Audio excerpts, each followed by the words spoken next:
We've all heard the slogan, if you eat, you're involved in agriculture. The same thing could be said about what you drink. A fast-growing industry in the U.S. are microbreweries. There are more than 3,400 in the U.S. today, and more coming on every month. It takes barley and hops to make beer, and that means more demand for those products. There's four main ingredients. You have water, barley, hops, and yeast that go into beer. So the barley, depending on where you're getting it from, the cost is implied too. The further you have to go to get it, the more expensive it is for transport. But also same thing with hops. You know, there's a big growth and demand for local hops, but that's still pretty young in nature so far in this region.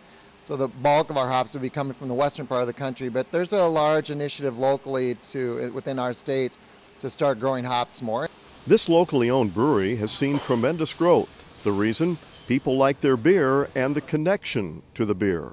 People are looking for something that's more local, handcrafted, something that creates variety, and they want to be able to support something that's produced in their backyard. So the idea of having a beer, to sit down and just drinking beer for just the fact it's beer, has changed so much. It's evolved over time now that people are expecting.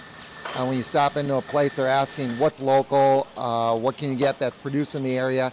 The process of making a beer seems simple, but getting a good beer is an art and takes good products. We go through, look at the specs, you know, our protein levels, our extract. There's a certain percentage that you get from that specific malt too, and kind of base our decisions based on that. And then on top of that, just basic like sensory. So just chewing the malted barley just to see how it tastes in your mouth too. You can kind of get a feel for what it's going to contribute to the beer. One of the most fun things about being a farm broadcaster is seeing new industries develop in agriculture. We saw it with wineries just a few years ago. They're exploding in growth. Now we're seeing it in the microbrew industry. And the people that are starting these breweries are really excited about the product, and the people that are drinking it really like what they're tasting. This is Lynn Ketelsen reporting from Mankato.